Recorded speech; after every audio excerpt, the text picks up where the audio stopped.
بسم اللہ الرحمن الرحیم الحمد للہ رب العالمین والصلاة والسلام علی اشرف الانبیاء والمرسلین نبینا محمد وعلی آلہ واصحابہ اجمعین، اما بعد۔ فقہ المرافعات کے لیکچر سیریز کا یہ 8واں لیکچر دعویٰ کے صحیح ہونے کی شرائط سے متعلق ہے۔ پچھلے لیکچر میں ہم نے یہ بتایا تھا کہ دعویٰ کی دو قسمیں ہیں، نمبر 1 دعوی صحیحہ، نمبر 2 دعوی فاسدہ۔ دعوی صحیحہ وہ ہے جس کو قاضی سماعت کے لیے منظور کر دے اور جس میں دعویٰ کے درست ہونے کی شرائط موجود ہوں۔ دعوی فاسدہ وہ ہیں کہ جس میں شرائط موجود نہ ہوں، جس کی وجہ سے اس کو ناقابل سماعت قرار دیا جائے۔ تو وہ دعویٰ کے درست ہونے کی شرائط کیا ہیں؟ اس میں آج ہم پہلی شرط پڑھیں گے، جس کا مطلب ہے کہ مدعا علیہ کا حاضر ہونا ضروری ہے یا نہیں۔ تو اس سے پہلے یہ ذہن میں رکھیں کہ فقہائے کرام نے بہت ساری شرائط ذکر کی ہیں دعویٰ کے درست ہونے کے لیے۔ جب وہ شرائط موجود ہوں تو دعویٰ درست ہوگا ورنہ فاسد ہوگا، جس میں سب سے پہلی شرط یہ ہے کہ جو خصم ہے مدعا علیہ اس کا حاضر ہونا ضروری ہے۔ یہ ایک اختلافی نقطہ ہے، اس لیے جو حضرات یہ شرط ضروری قرار دیتے ہیں تو ان کے ہاں ضروری یہ ہے کہ دعویٰ درست ہونے کے لیے کہ جو مدعا علیہ ہے، جو فریق آخر ہے، اس کا آنا ضروری ہے۔ خود آنا ضروری نہیں ہے، بلکہ وہ خود بھی آ سکتا ہے، اس کی طرف سے کوئی وکیل بھی آ سکتا ہے، اس کی طرف سے کوئی وصی بھی آ سکتا ہے۔ وصی اس کو کہتے ہیں کہ جس کو باپ نے والد نے مرتے ہوئے بچوں یتیموں کے لیے جو نگران مقرر کیا ہو، یا قاضی اس کے لیے نگران مقرر کرتے ہیں جو کہ ان یتیموں کے مال کی نگرانی کرتا ہے، یا اس کا ولی ہو جیسے بچے کا باپ ہو، یا اس کا وارث ہو، یا اس کے اور مدعا علیہ کے درمیان کوئی ریلیشن ہو۔ جیسے مثال کے طور پہ اگر ایک کمپنی ہے یا ایک فرم ہے جس میں ایک پارٹنر پہ دعویٰ کیا گیا ہے، تو چونکہ دوسرا پارٹنر بھی، چونکہ دعویٰ کا تعلق اس فرم سے ہے، تو دوسرا پارٹنر بھی آ سکتا ہے۔ اس لیے کہ یہاں پر مدعا علیہ تو موجود نہیں ہے، لیکن اس کی طرف سے ایک اور ریپریزنٹیٹو ایسا موجود ہے کہ اس کے اور مدعا علیہ کے درمیان کوئی نہ کوئی ریلیشن ہے۔ تو اس لیے ان حضرات کے ہاں جو کہ اس شرط کو ضروری قرار دیتے ہیں، ان کے ہاں قضاء علی الغائب درست نہیں ہے۔ اگر بندہ موجود ہی نہیں ہے سرے سے، تو اس کے خلاف فیصلہ کرنا، یک طرفہ فیصلہ کرنا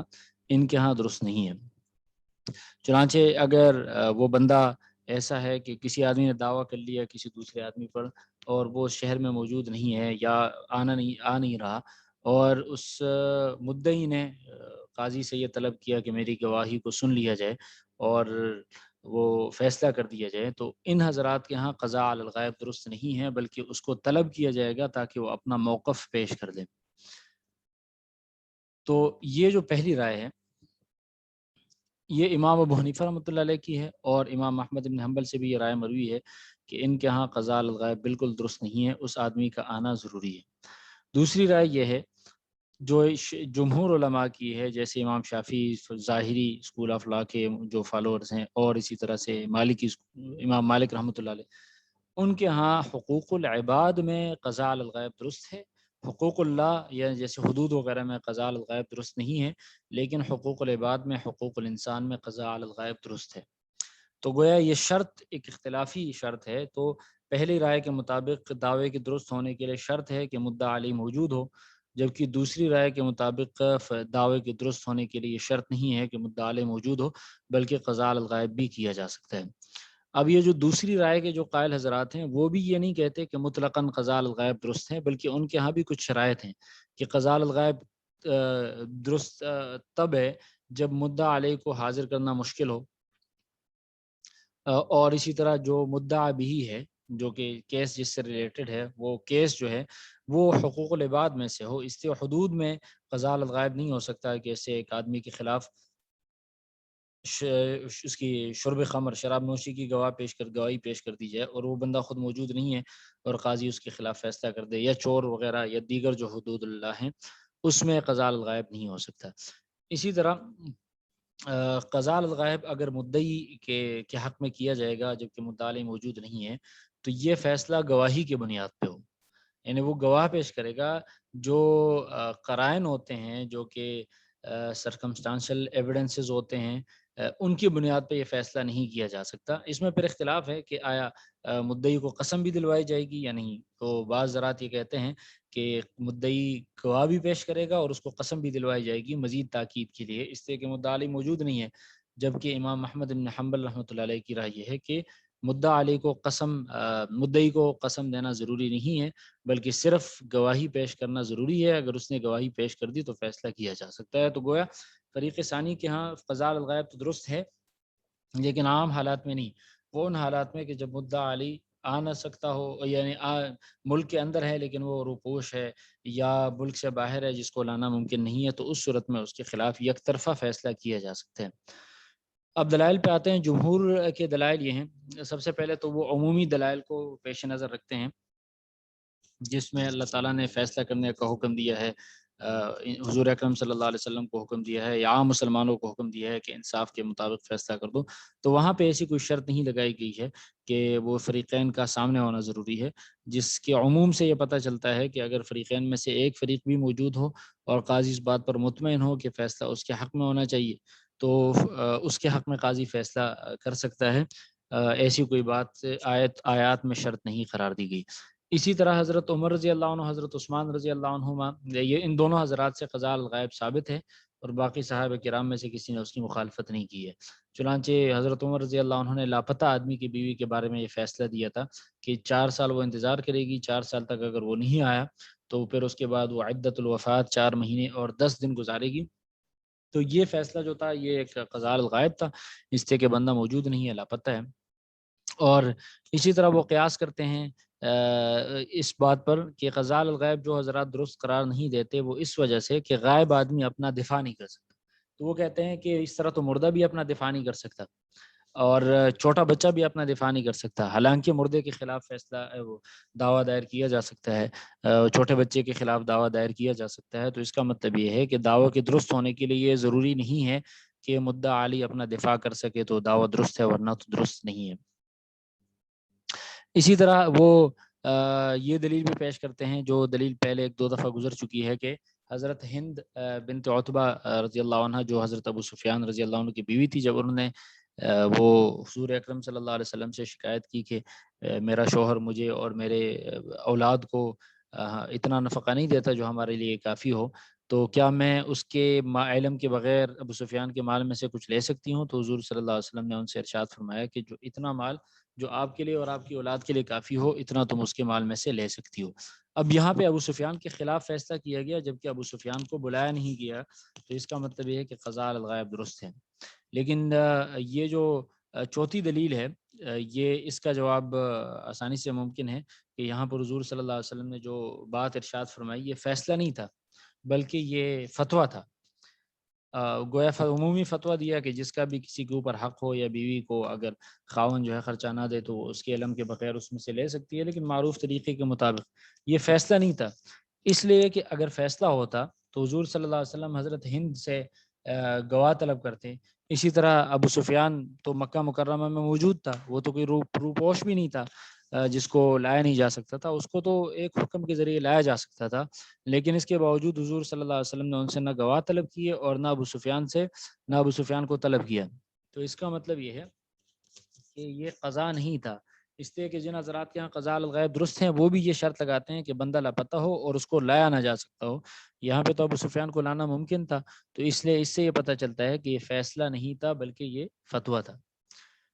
پھر احناف جو دلائل ہیں استدلال کرتے ہیں جن سے، ان میں سے ایک حضرت حضور اکرم صلی اللہ علیہ وسلم کی حدیث ہے جو انہوں نے حضرت علی کرم اللہ وجہہ کو ارشاد فرمایا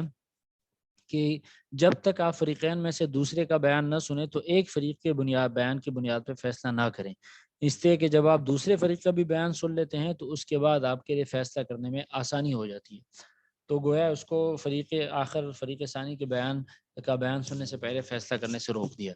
اسی طرح حضرت عمر رضی اللہ عنہ کے پاس ایک آدمی آیا ہے جس کی ایک آنکھ کو کسی نے پھوڑ دیا تھا، تو حضرت عمر رضی اللہ عنہ نے ارشاد فرمایا اس سے کہ تم اپنے مدعا علیہ کو حاضر کرو۔ تو اس نے کہا کہ عجیب بات ہے کہ میری آنکھ کو پھوڑا گیا ہے اور آپ کہتے ہیں کہ مدعا علی راضی کو حاضر کر دیں۔ تو حضرت عمر نے کہا کہ شاید آپ نے اس کی 2 آنکھوں کو پھوڑ دیا ہو۔ تو کہتے ہیں کہ اس مدعا علی کو لایا گیا تو دیکھا گیا تو واقعی میں ایسے ہی تھا کہ اس کی دونوں آنکھوں کو پھوڑا گیا تھا اور اس نے بدلے میں اس کی ایک آنکھ کو پھوڑا تھا۔ تو حضرت عمر رضی اللہ عنہ نے ارشاد فرمایا کہ جب تم فریق ثانی کی دلیل سن لیتے ہو تو پھر اس کے بعد فیصلہ کرنا آسان ہو جاتا ہے۔ تو اس سے بھی یہ پتہ چلتا ہے کہ دونوں فریق کا بیان سننا ضروری ہے۔ تیسری بات یہ ہے کہ بسا اوقات مدعی گواہ پیش کرتا ہے تو مدعا علیہ اس پر جرح کرتا ہے، کبھی کبھی وہ ایسی جرح کر دیتا ہے جس کی وجہ سے گواہوں کا جو ہے وہ گواہی جو ہے بے اثر ہو جاتی ہے، اور وہ جیسے مثال کے طور پہ وہی ثابت کرتے کہ گواہوں اور اس کے درمیان کوئی ذاتی چپقلش ہے، یا کوئی اور گواہوں کے بیانات میں تضاد ثابت کر دے، تو جس کی وجہ سے گواہوں کے بیان کو پھر ریجیکٹ کر دیا جاتا ہے۔ تو اب جو آدمی غائب ہے وہ تو ایسا کچھ نہیں کر سکتا، تو اس لیے اب ہو سکتا ہے کہ اس کے پاس کوئی ایسی چیز ہو کہ جس کی وجہ سے وہ دعویٰ جو ہے نا دعوے پہ فرق پڑتا ہو، اور اس کی وجہ سے وہ مدعی گواہوں کی گواہی کو رد کر دیا جاتا ہو، تو اس لیے اس احتمال کے ہوتے ہوئے قضاء الغائب درست نہیں ہے۔ تو یہ احناف کے دلائل تھے، لیکن اگر احناف کے دلائل کو غور سے دیکھا جائے تو پہلی دلیل جو ہے وہ پہلی اور دوسری دلیل جو احادیث ہیں، تو اس کا جواب جمہور یہی دیتے ہیں کہ اگر فریق ثانی موجود ہے پھر تو ہم بھی یہی کہتے ہیں کہ دونوں فریقین کے بیان کو سننا چاہیے اور ایک فریق کے بیان پر فیصلہ نہیں کرنا چاہیے۔ لیکن مسئلہ تو تب آتا ہے جب ایک فریق موجود نہ ہو، تو جب وہ موجود نہیں ہے یا اس کو حاضر کرنا مشکل ہے، تو ایسے اوقات میں پھر کیا کیا جائے؟ تو ایسے اوقات میں قضاء الغائب کے علاوہ کوئی چارہ نہیں رہتا۔ پھر احناف کے کتابوں کو اگر دیکھا جائے تو اگرچہ باوجود ہے کہ وہ قضاء الغائب کو درست قرار نہیں دیتے، لیکن انہوں نے بعض مسائل میں قضاء الغائب کی اجازت دی ہے۔ جیسے مثال کے طور پر اگر کوئی آدمی اپنی بیوی کو طلاق دے دے، پھر شوہر غائب ہو جائے، اس کی جگہ بھی معلوم نہیں ہے، یا اس کی جگہ معلوم ہے لیکن قاضی اس کو حاضر نہیں کر سکتا، اور بیوی جو ہے وہ اس کے پاس جا نہیں سکتی، سفر نہیں کر سکتی، تو ایسی صورت میں قاضی جو ہے وہ اس کے خلاف فیصلہ کر سکتا ہے کہ وہ شوہر کے مال میں سے اس بیوی کا نفقہ لیا جائے، یا قاضی جو ہے وہ کسی کو کہے کہ تم اس کی بیوی کو قرضہ دے دو، اور جب وہ واپس آ جائے گا تو وہ قرضہ ادا کر دے گا، تو قاضی یہاں پہ شوہر کے خلاف نفقے کا فیصلہ کر سکتا ہے اگرچہ شوہر موجود نہیں ہے۔ اسی طرح اگر ایک آدمی کا دوسرے پر قرضہ ہے اور وہ غائب ہو گیا، اور اب جو مقروض ہے اس کا مال یہاں پہ کسی کے پاس امانتاً پڑا ہوا ہے، تو قاضی وہ جس کے پاس امانتاً وہ سامان موجود ہے تو یا پیسے موجود ہیں، تو قاضی اس کو حکم دے سکتا ہے کہ یہاں پہ قرض خواہ کو آپ اس کی ادائیگی کر دیں۔ تو ان دونوں صورتوں میں اگر مدعی جو ہے وہ گواہ پیش کر دیں اور قاضی مطمئن ہو جائے اور اس کا غلبہ ظن یہ ہو کہ یہ آدمی سچ بول رہا ہے، تو قاضی قضاء علی الغائب یا قضاء للغائب کر سکتے ہیں۔ تو اس سے پتہ چلتا ہے اکثر معاصرین کی اس وجہ سے یہ رائے ہے کہ قضاء الغائب غائب آدمی کے خلاف فیصلہ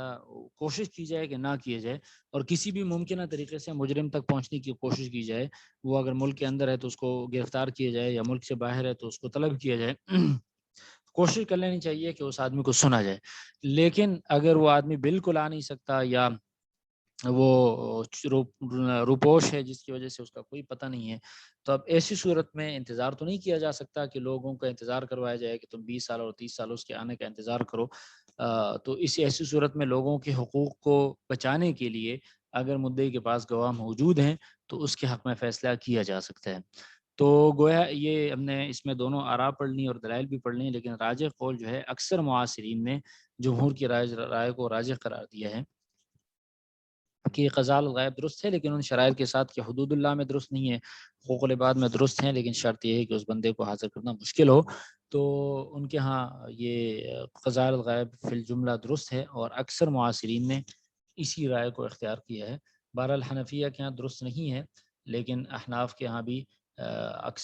بعد کے متاخرین علماء نے کچھ مسائل میں اس کی اجازت دی ہے۔ وآخر دعوانا الحمد للہ رب العالمین۔